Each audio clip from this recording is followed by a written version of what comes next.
right. So in regards to today's practice, players that will be out, we have, and most of this from the game. So Scooter Harrington with a knee. Okay.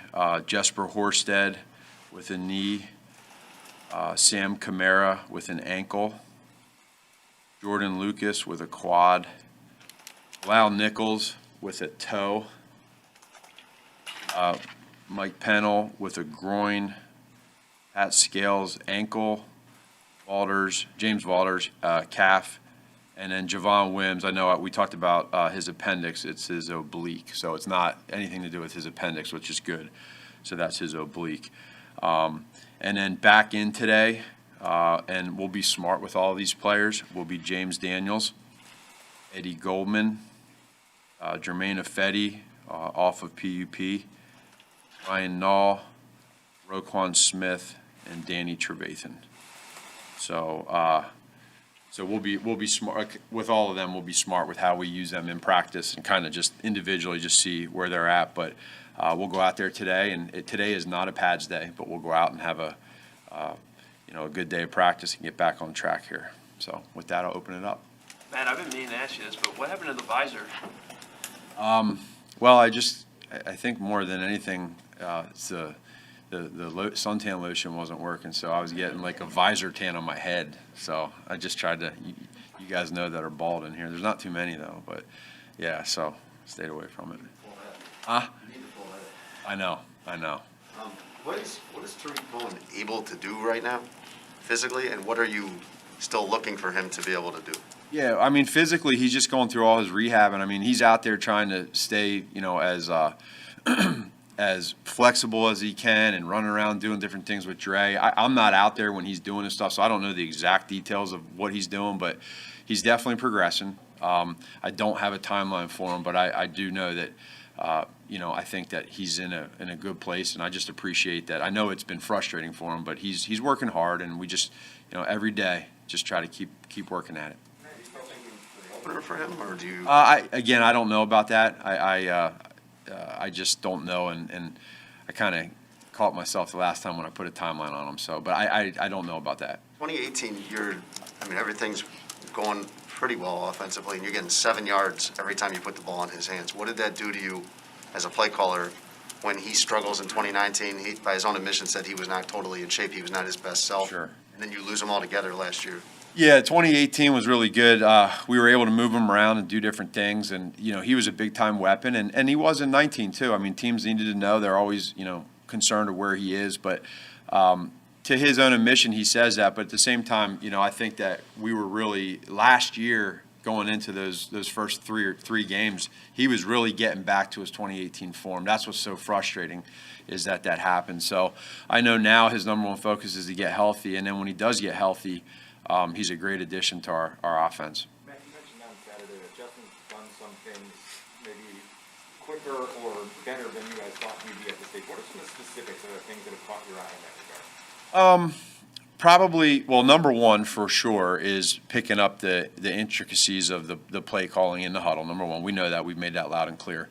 The post-snap recognition has been pretty good. Now, there's a couple times where, there was one in particular in the game where they buzzed back to cover too late, and his progression, he was at a different place in his progression. But those are good to teach off of. You can see when the ball snapped, he goes back. There's other times where they're going back, buzz back late, and he does a great job of seeing it and reading it. And I think that's probably, to me, his post-snap progressions of how quick he sees that is a huge strength of his. And then what we're starting to see, too, as we're all seeing, is that he's back there, and if a play is not open and he catches that. You evaluate with him, and who do you want to evaluate him with this week? Yeah, we're going to work through that, Dan, for the players in this game. We're going to get together tonight. We're going to talk to the players. We're going to talk to the coaches, and we should have a pretty good idea tomorrow as to what we're going to do with the plan, working through the 3 preseason game thing and how we want to do it.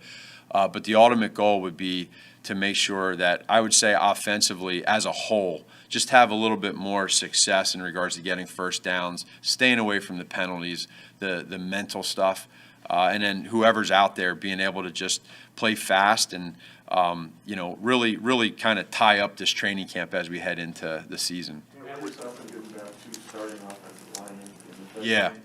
And how important is it to get them getting reps in Tennessee? It's really important, and that's probably the one thing that we haven't really talked a whole lot about, but we really haven't had that starting line together this whole training camp. So I think for us, we're excited to be able to see, okay, where guys are at the left tackle, get James back, get Ifedi back, get Sam and Cody, who've been playing their butt off in practice and in games, and really be able to see that. So I think it's important that they start getting some reps here this week and then in the game too, possibly. Now, was that the whole shot that Justin had, I think on the left side to Johnson, was that one of the examples you're talking about where he saw the safety run backwards and it looked like into a cover two? No, he actually made he made a quick decision there, Adam, on his footwork and getting the ball up and down.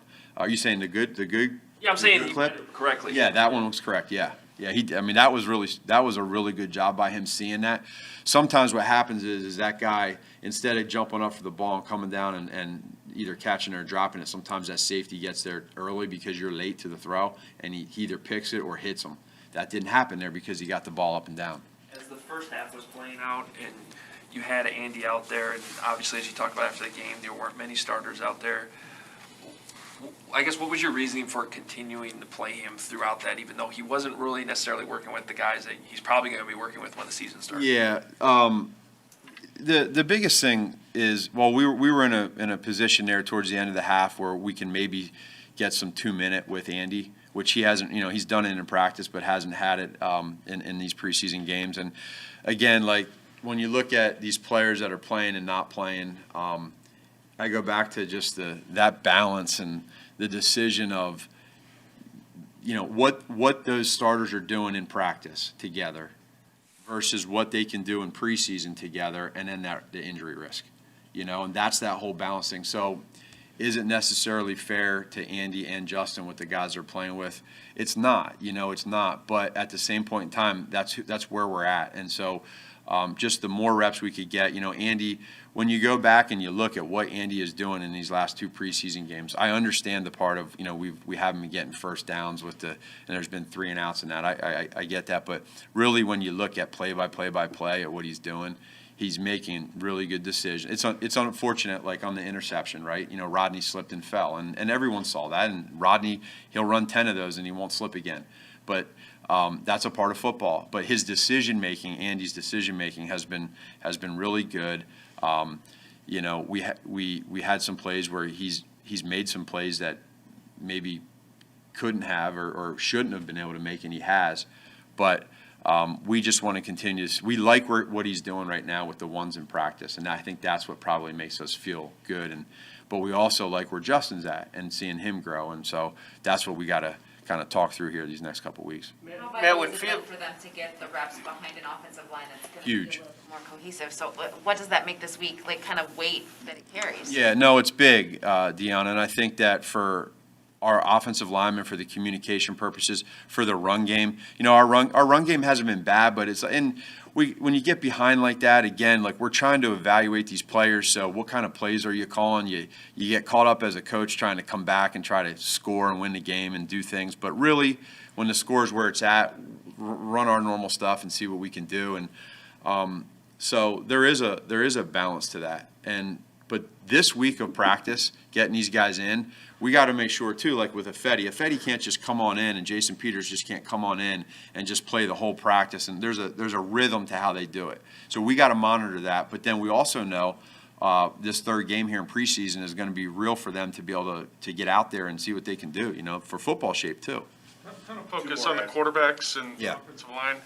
What about the defense? You had starters out there for a lot of those 4 touchdown drives to open for Buffalo. Yeah. What did you and Sean kind of evaluate as you went back and watched the film? Sure. The biggest thing, Brad, is for us is, where we're at right now is there's going to be a lot of just right now one-on-one stuff that goes on, whether it's, one-on-one in man, and it's just simple man coverage. It's different coverages that you present in zone. And I think probably the biggest thing was just the tackling, some of the tackling and We had a couple penalties on third down where we got on offense, we did the same thing. So that's my biggest part is, okay, when we're out here and we play, we tackle, and if they're going to drive down the field, we get a stop in red zone. I thought we were in great position on 4th and 1, and they made a better play than us. So that's a part of football. But our guys see that, and we're going to watch it together as a team and coaches today and go through it. But tackling would be number one.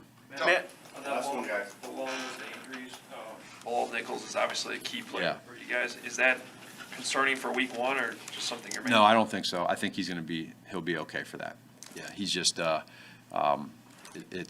think he'll be good, and we just want to be smart with him so he is ready for week 1. Okay, thank you.